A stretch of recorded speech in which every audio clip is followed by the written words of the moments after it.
और कभी देखा जाता है कि ये तो रीइंकार्नेशन जो होता है या रिबर्थ जो होता है ये नॉर्मल होता है कि अचानक एक इंसान गुजर जाए, ये सुसाइड हो, होमिसाइड हो या एक्सीडेंट हो, कुछ भी हो, या नॉर्मल डेथ हो।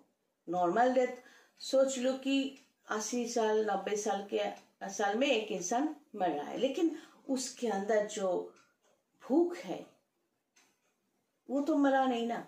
अगर ऐसा है तो उसका आत्मा बहुत दुखी होगा, रोएगा। क्या हम भोग नहीं कर सकते, हम जा रहे हैं इस दुनिया को छोड़कर, ये तो मेरा ही था। तब उसमें उसके आत्मा को अच्छा जगह नहीं मिलेगा, वो घूमता रहेगा घूमता रहेगा घूमता रहेगा। इसी वंश में वो फिर आने की कोशिश करेगा, जन्म लेने की कोशिश करेगा किसी ना किसी के बच्चे के रूप में। फिर अगर जन्म लेता है फिर मरेगा, फिर जन्म लेगा, ऐसा करते करते धीरे धीरे वो थक जाएगा। या ऐसा हो सकता है कि अगर वो देखे कोई उसे याद नहीं कर रहा है तो उसका जो मोह है, जो लगाव है, वो धीरे धीरे खत्म होता जाएगा। तब भी वो दुखी होगा, तब भी वो दुखी होगा। कभी कभार सुनने में आता है कि रोने की आवाज सुनाई देते हैं, तो होता है आत्माएं जो होता है कि उनके शरीर नहीं होते।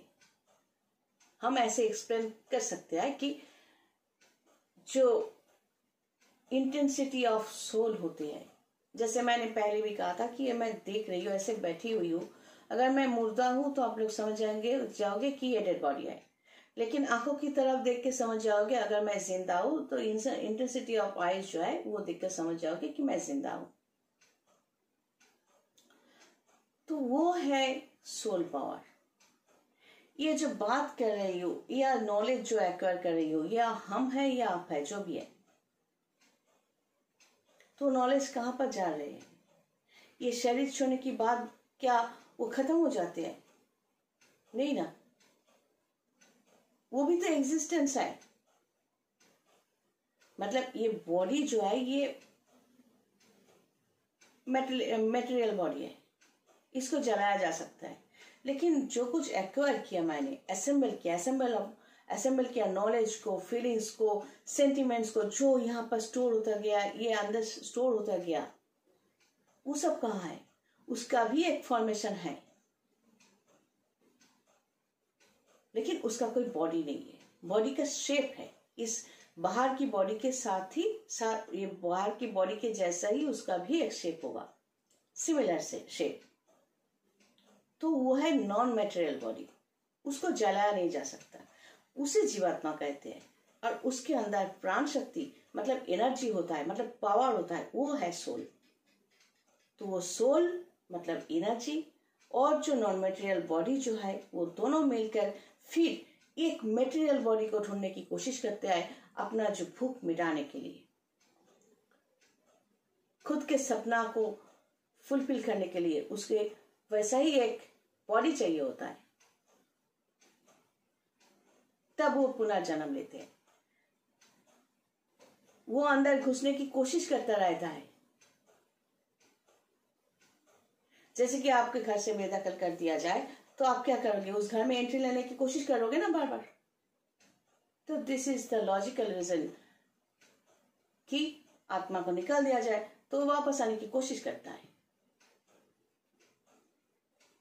तो इसलिए जब तक हम जिंदा है, जब तक ये लाइफ है, तब तक भगवान को सही ढंग से समझना चाहिए, भगवान को पूजा करना चाहिए, और खुद का जो जिंदगी है, सपना है, उसको पहले फुलफिल करो, ताकि मरने के टाइम पर कोई दुख ना रहे कि मेरा सपना तो ये था और मैंने इसकी वजह से पूरा नहीं किया। जो सपना है, लेकिन ध्यान में रखना, सपना पूरा करने के टाइम पर वो किसी को तकलीफ ना दे। खुद को भगाने का नाम दूसरों को तकलीफ देना नहीं है। जो लोग ये करते हैं वो पाप होते हैं, उसके लिए भी भुगतना पड़ता है। हम आपके लिए कोई कुछ बात नेगेटिव सोचे तो वो पाप है, उसके लिए मुझे भुगतना पड़ेगा। ये दिमाग में बिठा लो। सबसे पहले हमारे देश में गीता पढ़नी चाहिए, शास्त्र पढ़ाना चाहिए, और लैक ऑफ एजुकेशन को खत्म करना चाहिए। बाद में सब कुछ देखना चाहिए। ये जो कुछ लोग कहते हैं ना कि हमें वशीकरण करना है, मानन करना है, आप ज्योतिषी हो, तांत्रिक हो, बात करने का ढंग नहीं है। जितना भी पढ़े लिखे हैं, कैसे इंट्रोड्यूस किया जाता है खुद को और कैसे बात करनी चाहिए, ये भी नहीं आता।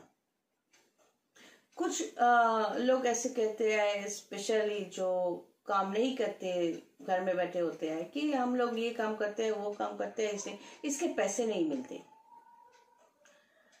घर या फैमिली या संसार जो है ये एक से नहीं बनती। नॉर्मली एक मर्द एक औरत से ही बनते हैं, तो दोनों का रिस्पॉन्सिबिलिटीज होता है इसको संभालना। तो अगर मर्द बाहर से पैसा कमा कर लाते हैं, उस पैसों से घर चलता है, और अगर घर में औरत कुछ नहीं कर, मतलब कुछ कमाती नहीं है, तो नॉर्मली उस इंसान का काम होता है घर के जो अदर्स काम होता है उसको वो करके बैलेंस को ठीक रखना, बैलेंस करना। या ये करना चाहिए कि जैसे विदेश में भी होता है कि दोनों मिलकर कमाओ और दोनों मिलकर साथ में मिलकर घर में काम करो, क्योंकि आजकल पैसा बहुत मायने रखता है। सिर्फ हम लोगों को दोष देने से कुछ नहीं होता, पैसा सबके लिए चाहिए। कौन पैसे के लिए नहीं भगता? आप भी भगते हो।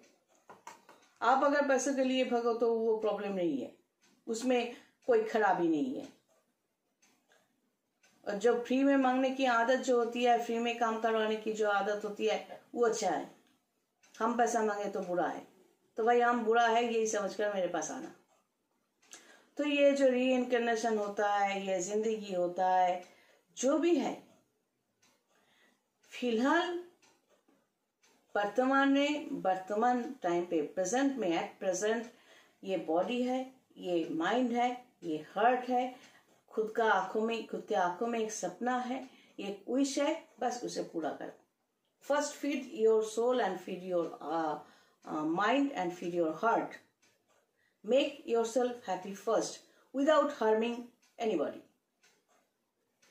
फिर अगर कर नहीं सकते तो नॉर्मल है कि स्पिरिचुअलिज्म चाहिए या स्पिरिचुअल गाइड चाहिए तो हम लोग है, लीगल पीपल चाहिए, लीगल पीपल की हेल्प चाहिए तो लीगल पर्सन है, वकील चाहिए तो वकील है, जो जिस लाइन पे एफिशिएंट है मदद लेने के लिए उस लाइन के लोगों से मदद लेनी चाहिए। पंडित जी अगर पूजा पाठ से आपको तसल्ली हो तो आप पंडित से मुलाकात करो। जैसे खुद को फीड कर सकते हो ऐसे करो, ठीक है ना। चलो